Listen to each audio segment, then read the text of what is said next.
موضوع جدا مهم وبنسمع الكثير من الناس بتعاني منه خلال هذه الفترة، ألا وهو السعال المزمن. متى يصبح مؤشر خطير؟ رح نعرف مع استشاري أمراض الصدرية الدكتور حسن جعفري. يسعد صباحك دكتور وأهلا وسهلا فيك.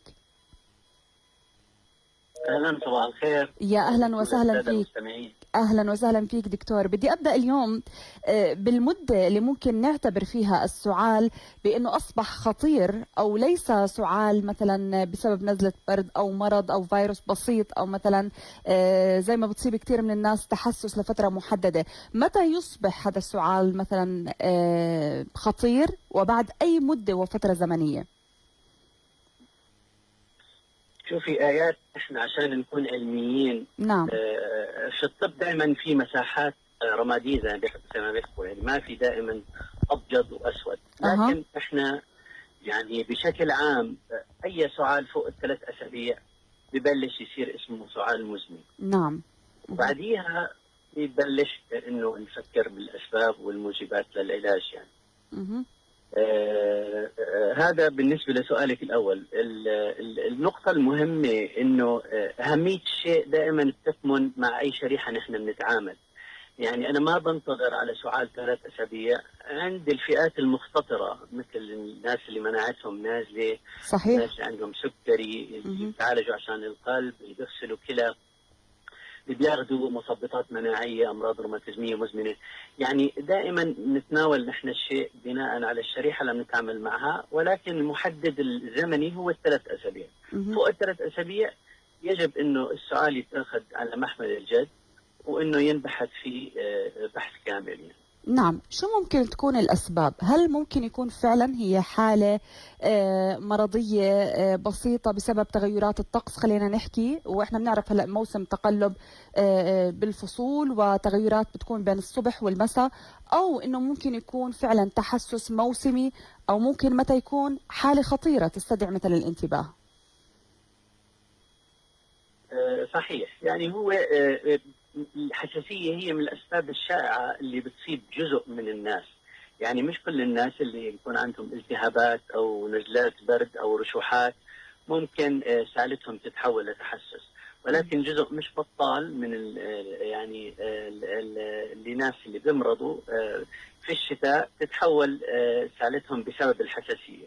ولكن يعني طبعا أكيد في شيء ما بعد موضوع الحساسية. يعني ممكن يكون انه الرشوحات او نزلات البرد تحولت لالتهابات بكتيريا اصابت اجزاء سفليه من الجهاز التنفسي. نعم. مثل التهاب الشعيبات الصغرى او التهاب الرئه، او انه اصبح هناك يعني الداعي لانه نبحث عن اسباب ثانيه تسوي سعال، لانه السعال بحد ذاته ما بكفي. يعني السعال اذا كان مرتبط بزياده في ضيق النفس، وجود صفير بالصدر، تغيرات في لون او شكل الافراز اللي المريض بيقحها او البلغم، هذه كلها لها مؤشرات بتخلينا نعمل فحوصات وبتستدعي انه يعني نكمل الاجراءات للمريض.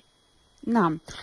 مثلا سؤالك الثاني انه بيكون يعني خطر او شو تفضلتي سؤالك؟ نعم. هو متى بيصبح السعال بمرحلة خطرة؟ يعني مثلا ما يكون مثلا الموضوع متعلق بتحسس او يكون متعلق بنزلة برد، لا هو شيء اخر. متى بيصبح خطير؟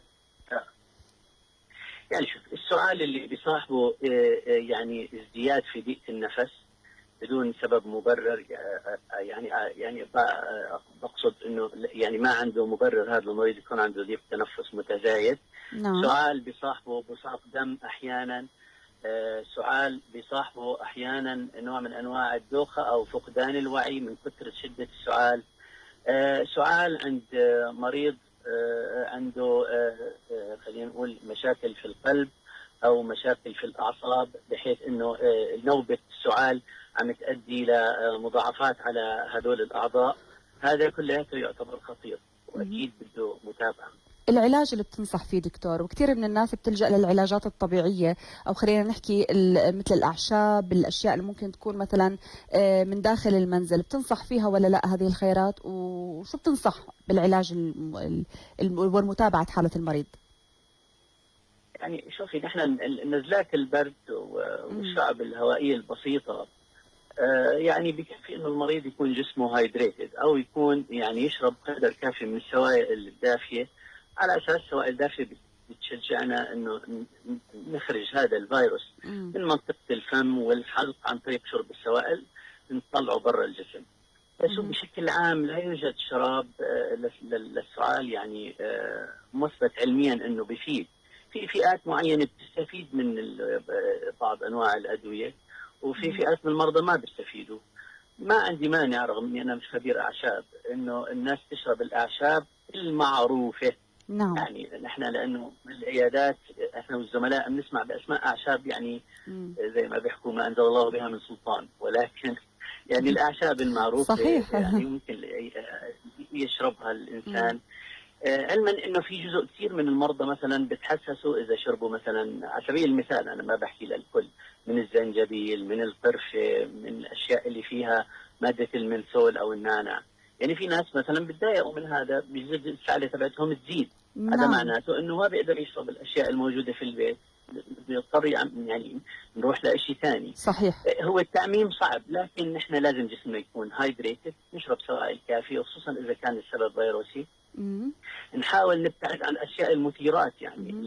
الاشياء المثيرات في الاكل، الاشياء اللي فيها بابريكا مم. كثير، اشياء فيها الفلفل الحار، يعني الاشياء البيسك اللي نحن بنعرفها.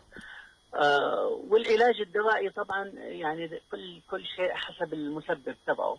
يعني العلاج دائما بيجي للسؤال حسب المسبب اللي نحن وجدناه بالفحص السريري او مثلا بالصور تمام الشعاعيه لما تمام. نفحص المرضى. طبعا أكيد دكتور، كل حالة مرضية تختلف طريقة علاجها عن الأخرى، ولكن في مهيجات بتهيج هذا الشعور بالسعال عند المريض. فخلينا نحكي اليوم شو النصائح العامة اللي بتنصحها لكل شخص بيعاني من السعال، سواء كان حساسية أو خلينا نحكي نزلات برد أو غيرها من الأمراض. بالتأكيد في هناك شيء بيهيج هذا السعال. شو بتنصح كل اللي بيسمعونا؟ يعني نرجع للنقطة الرئيسية مم. دائما اللي هي الوقاية، نعم. إني أنا أتجنب الشيء. يعني تمام. جزء من الوقاية إنه نلبس كمامة. مهم. الكمامة مش معناته نحن عندنا فيروس خطير، الكمامة يعني أنا ما أستنشق هواء بارد مفاجئ أو ساخن مم. مفاجئ، أو ما أستنشق دخان في منطقة حوالي. نعم. أحاول أتجنب أقعد بعد، أتجنب إني أقعد في أماكن يكون فيها مثلا مم. يعني أشياء ملوثة للهواء.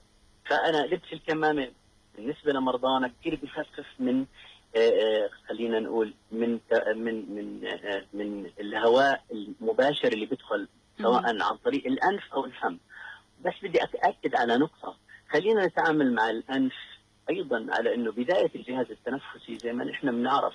يعني ما بالتأكيد يؤثر على استنشاق. الانف صحيح. ومنطقه الجيوب يؤثر على القصبات. نعم. بالتأكيد. فالكمامه اولا، تجنب الشيء اولا، عدم المبالغه مثلا حتى باستخدام مستحضراتنا الشخصيه سواء كانت صاب. نعم. نحن نحاول بالفتره ناخذ بريك مهم. من هذه والعطور الامور. البخور بتخيل كلها بتهيج هذا السعال.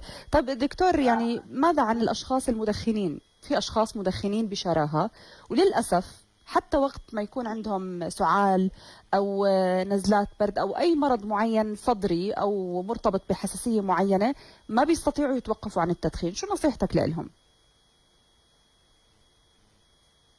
يعني وبالتاكيد كل ما ضل يدخن او يستمر بالتدخين بغض النظر شو عم بدخن، رح يضل الغشاء في مهم. حاله تهيج، الغشاء المخاطي للجهاز التنفسي.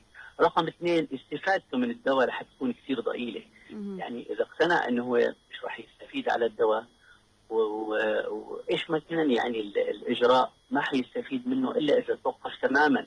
مش بس هيك، يتوقف وانه يوعد نفسه انه ما يرجع، لانه كل المدخنين مهم. دائما ممكن ينصابوا بانواع من البكتيريا مختلفه عن الناس الثانيين، نعم. وممكن يتطول معهم فتره الحساسيه غير عن الناس الثانيين.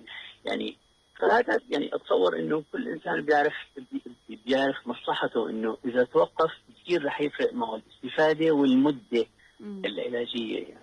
نعم. بدي أشكر الدكتور حسن جعفر على كل المعلومات اللي قدم لنا إياها، وهو استشاري الأمراض الصدرية. شكرا لك دكتور، وشكرا لوجودك معنا في هذا الصباح في بيت حواء. طبعا احنا رح ننتقل لفاصل موجز الأخبار، وبعدها مكملين معكم بفقرات بيت حواء. كونوا معنا.